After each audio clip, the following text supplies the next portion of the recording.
Hi guys, the truth can be blamed but not shamed. Now I don't know who came up with that expression, but it certainly is apt in this case. GB News got a bit more than they bargained for when broadcaster, journalist and author Michael Crick attacked the channel while on one of their shows. The ironic thing was the topic of discussion was censorship, and after he dropped some truth bombs, the producers cut him off and muted him.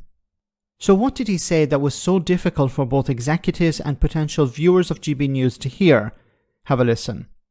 Now, on this channel, on GB News, in the company of Michelle Dubin, you said that you thought GB News ought to be shut down. Now, that would appear... Well, because you're biased, you're right-wing. I mean, you do things like you have... You're basically, I mean, I've been fighting bias in television for a very long time, and it's one of the reasons I left Channel 4 News, because I thought it was left-wing biased.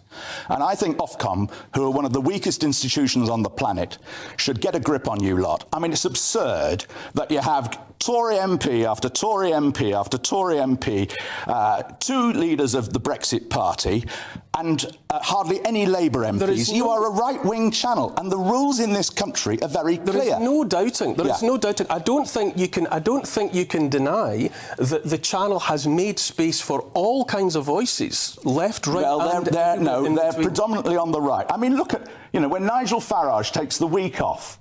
Who replaces him? Who replaces him? The leader of the Brexit, of Reform UK. Of the 67 million people in this country you choose to replace Nigel Farage, it's his successor as Brexit Party leader. We're going into You've got Boris Johnson, you've got Jacob Rees-Mogg, you've got Philip Davis, you've got... Go to the break, damn it. He's dropping too many truth bombs. And he's completely correct. It's a right-wing channel. They pretend to care about news. They pretend to be unbiased, but they're a right wing, or you could even describe them as a far right channel, pushing all sorts of conspiracy theories, and they got into some trouble over those. But when it comes to the politicians, he's completely correct, Michael Crick here. You have Tory MPs interviewing fellow Tory MPs. How is that journalism? How is that informing the public?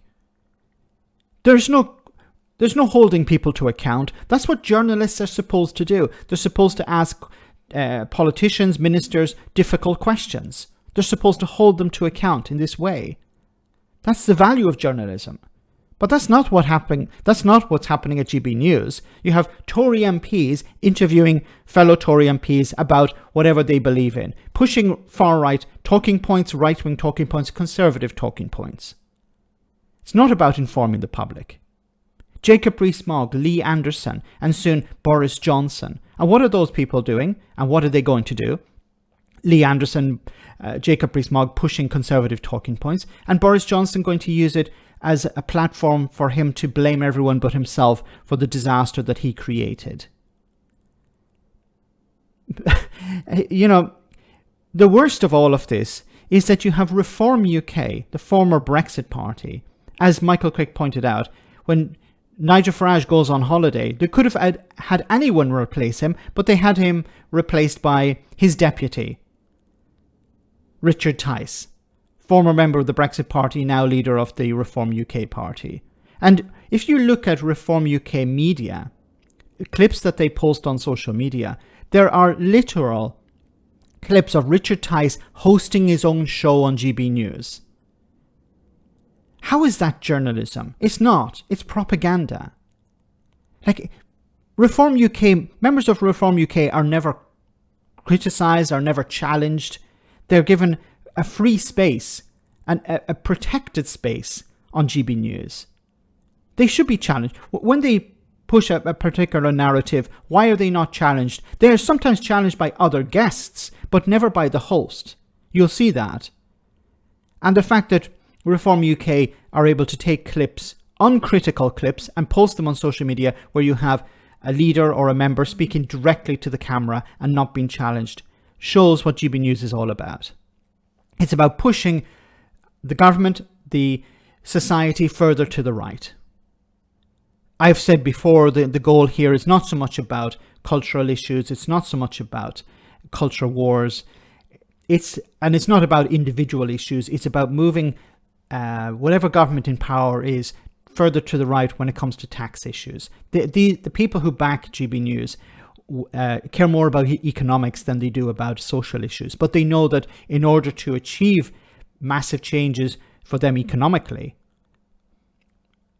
they need to push everything to the right.